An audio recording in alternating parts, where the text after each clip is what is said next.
Hey all, Binks here, and welcome to Binks Bants, the weekly show. We're going to be talking about everything Marvel Snap, including some new cards and some updates. But of course, to start, we're going to be talking about our featured segment, 5 cards that used to be completely different in Marvel Snap. So I've been playing this game since the very first day of beta, and there are a lot of cards, especially if you're newer to the game, that used to be just so wildly different. I wanted to present something to you and talk about the changes, why they were changed based on the context of what was going on, and just give you a look at some craziness that used to be in Marvel Snap. The one that I think a lot of people point to as a really crazy one that used to be a completely different card would be America Chavez. This card was released at the very first day of beta, and it came out with the ability, you always draw this card on turn 6 and not before. So you might know Domino and Quicksilver that have very similar effects, except they're drawn at the beginning of the game, but this draw is drawn at the very end of the game. There was a few problems with this card just from the get-go. At first, as a 6/10 that you would always draw on turn 6 and be able to play, that sounds terrible nowadays. But back in 2022, that actually wasn't too terrible of a card to play down. That was actually the reason for the first nerf that happened, bringing it down to a 6/9 on July 18th. This was actually, I believe, the first changes that they made in Marvel Snap about 2 months after the game originally launched in beta, and they brought it down to a 6/9 to bring around its power level. The power level of this card wasn't really because you were able to draw it and play it, even though that was a nice little benefit back then. Really what it did was thin your deck in the early game. Kind of did the opposite of what Domino and Quicksilver do now, makes you much less likely to draw cards later. Having America Chavez in your deck actually improved the chances of you drawing all of the other cards in your deck before turn 6. So it helped make a lot of decks a lot more consistent. Chavez also had a really interesting thing with how she worked, where you always draw her on turn 6 and not before. That if you were going to draw her, she would stay on the top of your deck.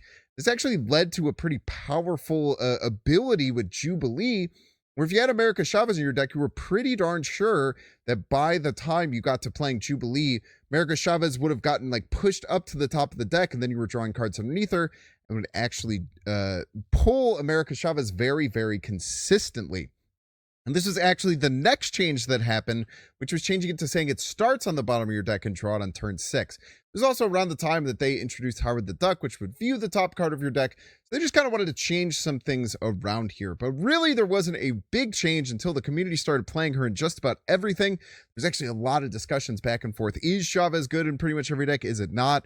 But eventually, they did decide that having this like quote-unquote 11 card deck that you would get with Chavez, pushing everything forward, needed to be changed.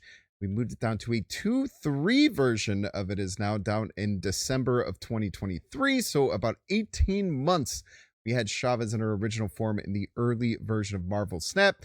They changed her to a 2/3 with on reveal, the top card of your deck gets +2 power.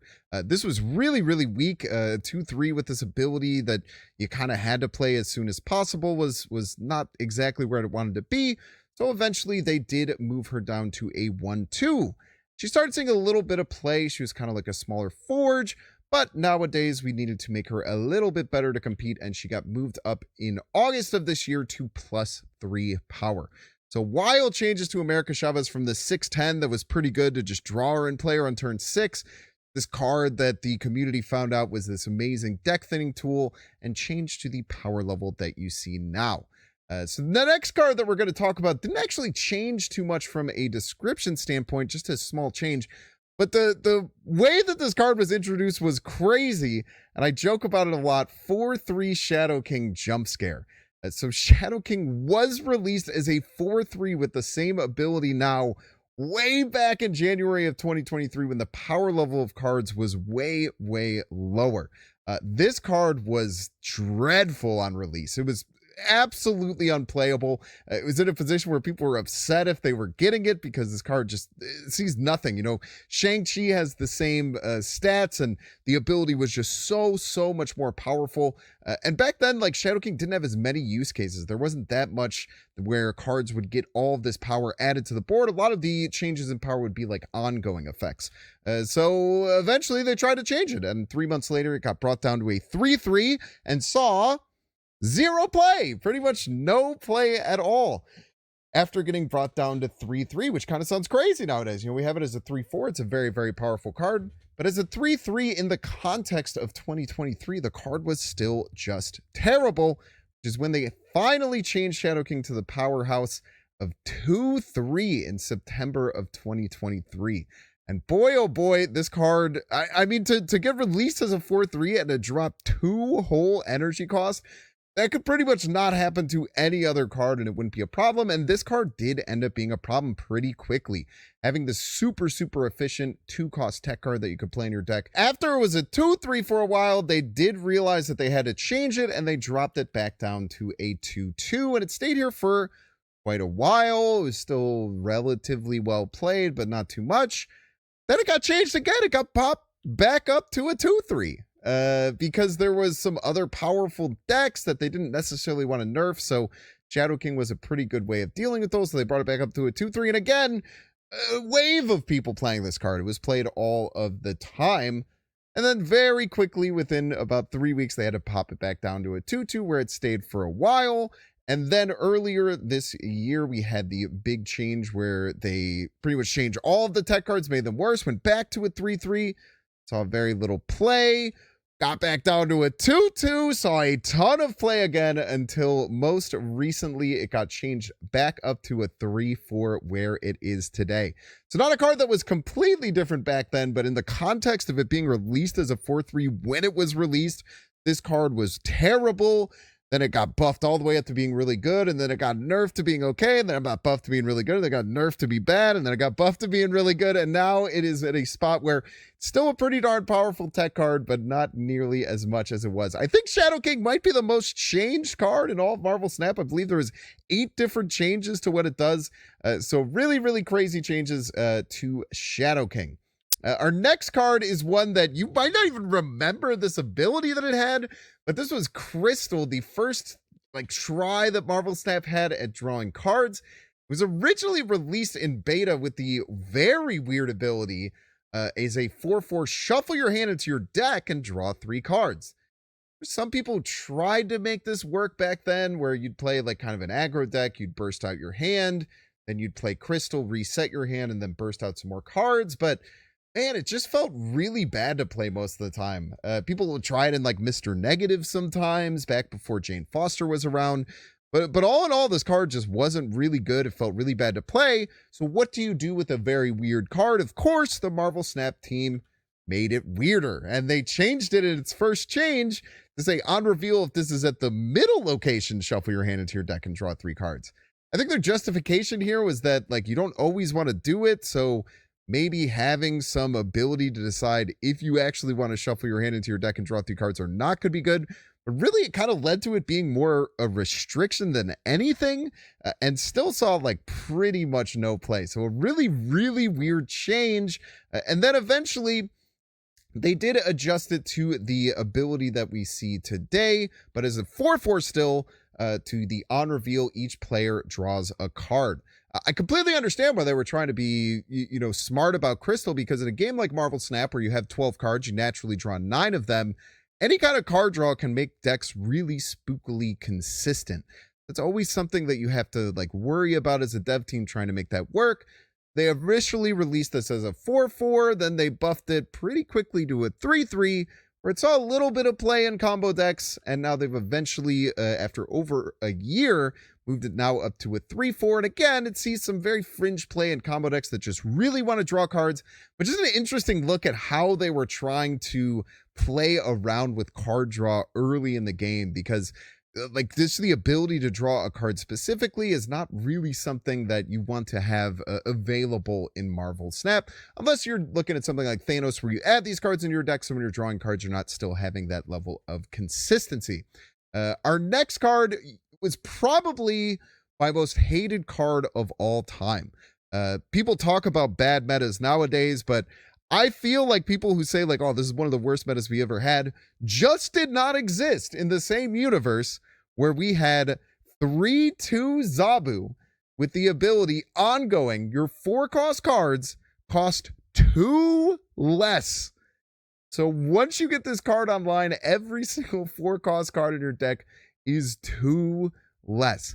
Absolutely insane. Allows you to immediately play 2 4 costs on turn 4, 2 4 costs on turn 5, and then 3 4 costs on turn 6 if you wanted.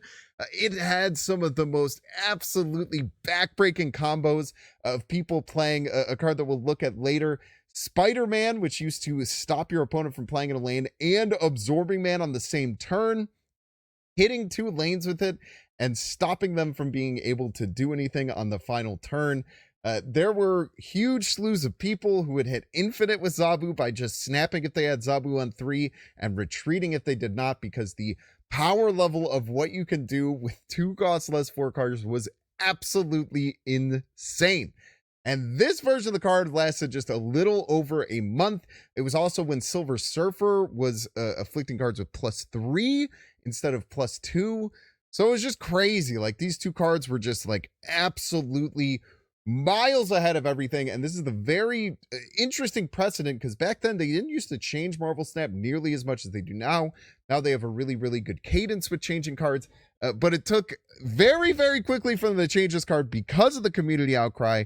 And we had the change to it going to your 4 cost cards cost 1 less and changing Zabu down to a 2/2. I actually really like this version of the card. I do think that it became a problem over time, but this was a really, really nice change that they made to it. Zabu still felt powerful, still felt interesting. You could still play 2 4 costs on the final turn of the game, especially because back then Shang-Chi was such an important part of the metagame, and it just really isn't now anymore. So basically any deck that you were going to have really wanted Shang-Chi, and then let's say you wanted another 4 cost, then pretty much all the time you're going to throw Zabu in as well as an additional 4 cost to get value out of it. And that caused some problems in Marvel Snap eventually. I think at first Zabu was pretty fair, but just over time it really homogenized decks where pretty much every deck had Shang, Zabu, and a couple of 4-drops in it. And then they made a huge change to Zabu a little bit over a year later in April of 2024 and just nuked the card out of orbit. They changed it to a 2/3 with the on-reveal ability until the end of your next turn. 4 cost cards cost 1 less. So they gave it a little bit of power, but they made it an on-reveal that only happened for 1 turn. And this card was terrible. I think people are generally okay with Zabu kind of getting thrown away because so many decks were using Zabu in the format. But this version of the card was just terrible. There were some people who tried to make it work with playing like Wong into Zabu, into playing like 3 4 costs. But in general, it just really wasn't that powerful. And after some time, after Zabu kind of got to hang out on the side, they changed it to the 1/2 on reveal, give your 4 cost cards in your deck -1 cost. And I think that this was a really good change, and you've seen it with things like Sauron, where they're trying to make it so that you can't have this like very, very reliable way to discount your cards, especially for cheap, where you had to make it where it's Zabu where you play it, and then you actually get the cards in your deck get hit. So if you play it on 1, it's very strong, but it gets worse and worse over time. And this worked for a while, but eventually, again, this kind of cost reduction, and there being several powerful 4 cost cards in the format, just made you want to run this and Shang-Chi and a couple of 4 costs in just about every deck. And then eventually the most recent change that we saw in July was to bring it down to a 1/1. I think Zabu's in a really good spot. You know, if you already want multiple 4 costs in your deck, it's nice to have Zabu as a 1/1. Now that Shang-Chi isn't really this card that wants to be in so many different decks, maybe they could eventually move it back to a 1/2. But it was really nice to see Zabu go from like this horrendous, super hated card to a card that I felt was pretty good. Then eventually got to be to the point where it's too bad, and then they nuked it, and then they made it into a version that was very solid and was maybe a little too solid, and they ended up nerfing it again. So Zabu has had a really, really interesting kind of path to where it is now. And I've mentioned this card before, but another card that used to be very wildly different from what we have nowadays was Spider-Man. So this card might look crazy to you. Spider-Man was originally released as a 4/2 with the on reveal, your opponents can't play cards at this location next turn. So a very powerful effect that you were able to stop your opponent from playing on a turn. It was a 4/2, and you know, even back then, there was just a really low tempo play. You'd kind of have to play this card on turn 5 to get a lot of value out of it, unless you, like, I don't know, maybe have something else that's affecting locations. But in general, this card just wasn't really too strong when it was first released. There wasn't really many tools where you can make Spider-Man powerful. So the first thing that actually happened to this card is it got buffed. It got moved up to a 4/3 in September of 2022. Still didn't really see too much play. Now that is until we had the Zabu come in, where this card was insane with Absman, where you'd play it on Zabu, and then on turn 5, you could play Spider-Man and Absman to block off 2 lanes from your opponent, and then be able to win on the other lanes.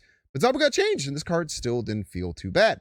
And then Galactus came. And this is, if I do this again, I'll probably bring Galactus into this, because originally Galactus was a 6/2 that did not need you to be winning the lane for its effect to go off. Essentially, you'd want to wave or push out Galactus on turn 4. You could play it into a lane, no matter how much power they had there. You destroy all the other lanes, and then you could play Spider-Man there and stop them from playing on turn 6, because there's no other locations for them to play. So this was really, really powerful, and they made a really weird change because of this, moving it to a 5/4.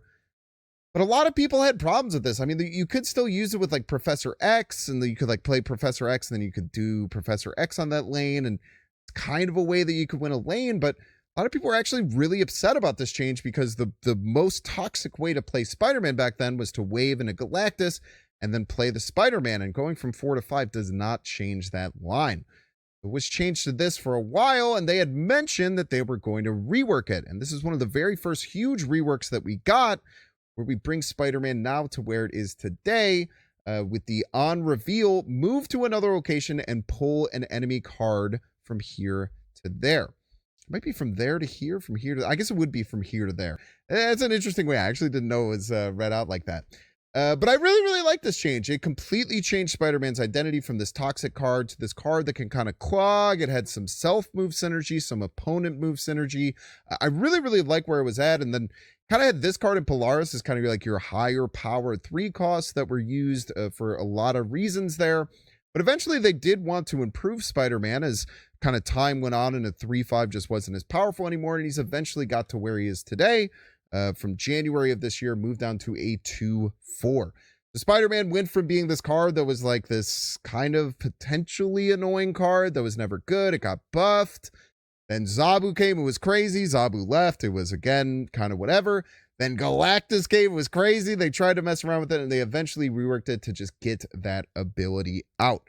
So there you have it. 5 cards that were completely different when they released in Marvel Snap.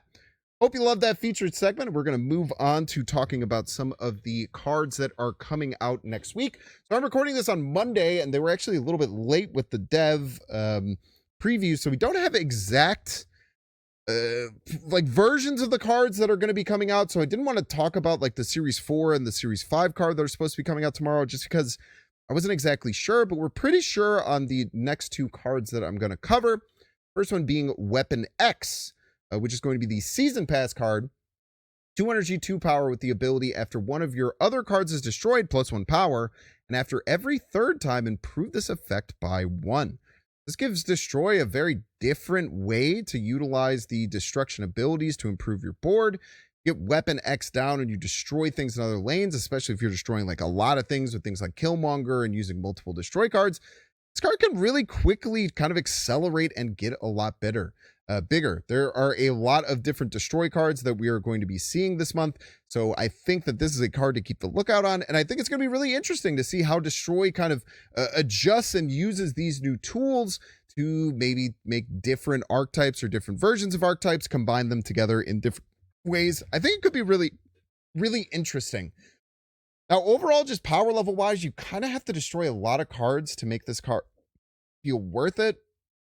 Kind of want to get like 4 destructions, I would think, because like the first 3 get you like a 2/5. Once you get to like a 2/7 level, the card starts to get really interesting. So it is going to be a situation where we're going to have to see a deck that is pretty consistently getting 4, 5, 6 destroys to make Weapon X worth it. And the problem is, you know, if you have to play Weapon X, sometimes you're not playing the cards that you need to destroy. So there might be some kind of back and forth between how powerful this card will be. So I'm not really sure about Weapon X. I think that this is a card where right when it releases, it might not see that much play. But with other Destroy, Wolverine style cards coming out this month, I think it could be really, really interesting.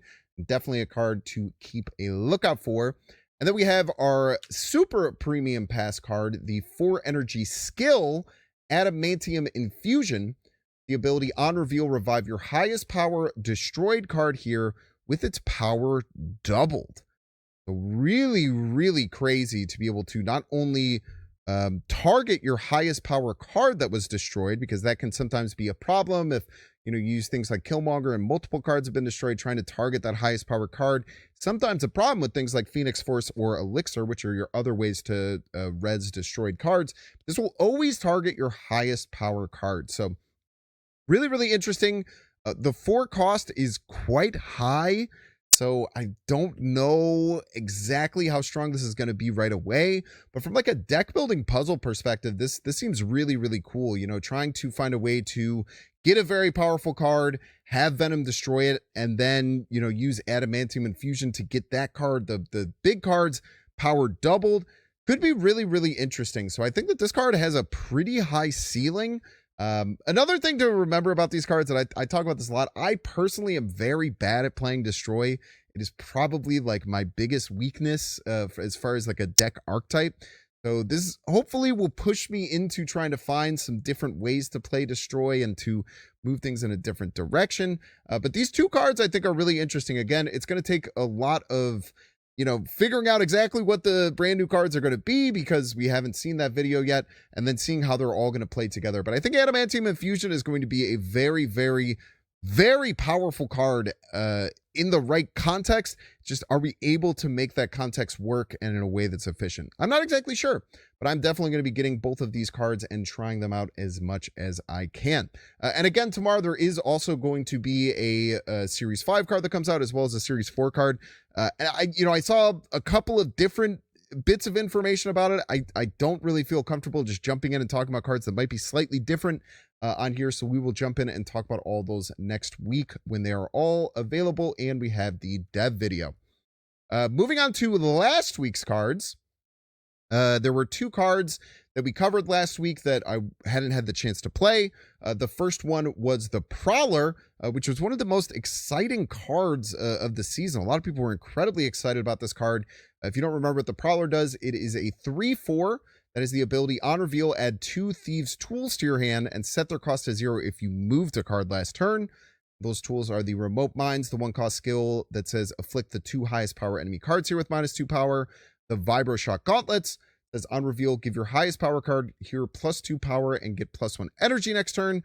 And the Flight Harness, on reveal, it says give your highest power card here +1 power and then move it to the right. So there is some like move synergy both in Prowler's original on reveal, where if you moved a card last turn, you get to set them to 0. And then one of the tools that you can get also is able to have some moon synergy and move some cards around. And very interesting stats. So these are the last 7 days at top 50% infinite. This card is very popular, 20% popularity. So 1 in 5 decks you go up against have the Prowler in it. It actually had a negative cube rate, a negative 0.02 cubes, and a pretty meager win rate of 51.6%, which is really crazy with a card that's this popular. Now, to me, the thought process behind this is I also thought this card was going to be absolutely insanely broken. Even after I played with it the first time, I thought it was going to be crazy broken. I think a lot of people did, and a lot of people are experimenting with it and trying to play it in a lot of different things, which is why the win rate in the average cubes isn't as high, but it is incredibly popular because people are trying to figure out the exact best way to utilize this card. I think the card is still really, really strong. I think that it's one of those cards that people probably aren't playing exactly in the right decks or the right ways. I do think a lot of people are way too worried about making the cards cost 0. That was a problem I think that I had with it a little bit. But when you're not even worried about that, the cards at 1 are still really, really strong. So I think it's going to take a little time for people to work through it and work out the exact best ways to play this card. Like I said, I thought at the very beginning it was going to be absolutely broken, and the numbers just aren't really showing that as much, but still super, super popular. Hopefully you got your hands on it. If you haven't yet, I would definitely grab this card. I think that it is very, very strong and very, very fun.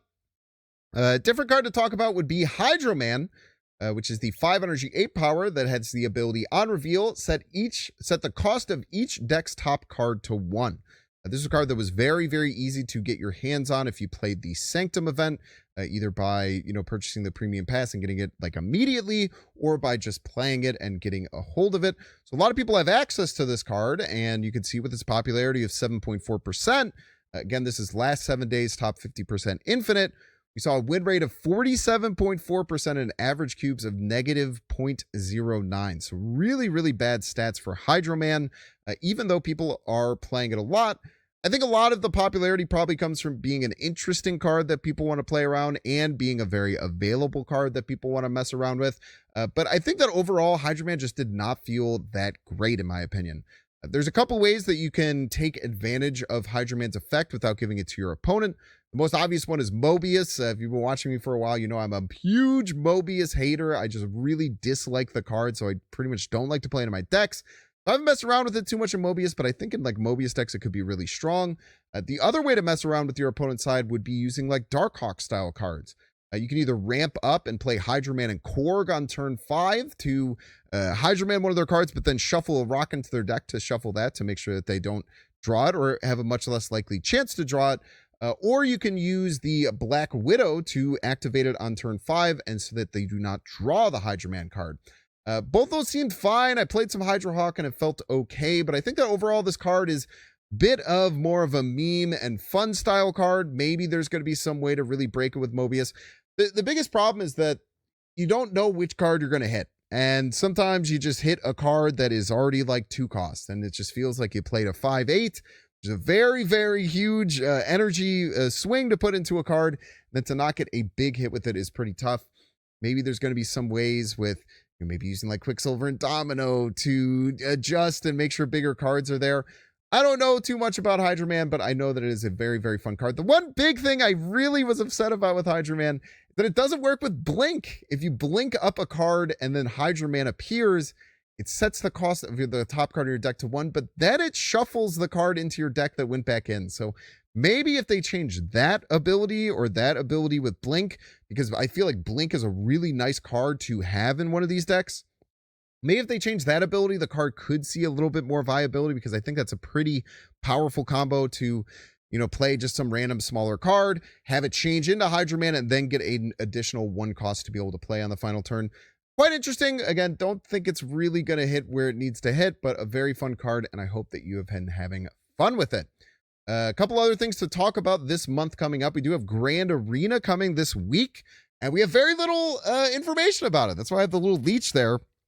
So we do know that there is a Cosmic Invasion crossover, so it looks like they're going to be utilizing that in some way in Grand Arena, maybe making things a little bit different. I'm sure they're going to talk about it in the dev videos that's going to coming out tomorrow. But Grand Arena is a very interesting way of playing Marvel Snap. You get 1 extra energy per turn, and you start with both a unique champion and a unique skill. The champion is a card in Marvel Snap that can't be played in any other decks except for the champion deck, and the skill is meant to work with it. So excited to see what happens with Grand Arena. Excited to see more information about the rewards and different things that we're going to be getting. I don't know too much about Cosmic Invasion. That's not really my style of game that I'm interested in playing, but crossovers and stuff like that are always cool, and hopefully we'll get some nice free goodies. The next really cool thing is a brand new thing, which is Team Clash. This is coming a little bit later in the week, and we'll talk about it the week that it actually comes out once we get a bit more information. But there was some interviews that were talked about with the dev team about Team Clash. A really, really interesting way to play the game. Looks like it's going to be much more pre-constructed focused, and they've actually changed a lot of the cards to have them like a Team Clash version. You can see with the Captain America here, the ongoing, your other Avengers here have +2 power as opposed to the ongoing ability. So maybe there's going to be some way of like you have 2 different teams and you mash them together, kind of like Smash Up, which is a very similar board game to how Marvel Snap operates. But really, really excited. I'll bring you some more information on Team Clash as we get closer. Next thing I want to talk about is that the Thanksgiving charity stream that I ran last Thursday was a massive success. It was an awesome 12-hour stream where we were supporting Northern Illinois Food Bank, and we raised over $2,700. I want to give a huge shout out to anyone who is there to support or to donate. Would still absolutely ask you to consider going to your local food bank and helping out. I'll keep the links from the last video down there below to find your own local food bank or find ways to donate. But really, really proud of my community and everything that happened. That $2,700 is going to buy over $22,000 worth of groceries for people in need. So super, super excited to be able to give back and to be able to be there. And thank you if you were there supporting.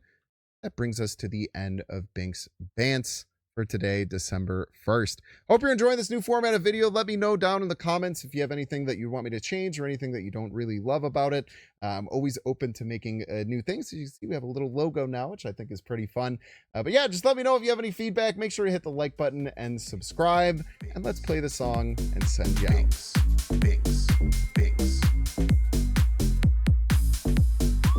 I hope you like the vibe. Binks. Like and subscribe. Binks. I hope you like the vibe. Binks. Like and subscribe.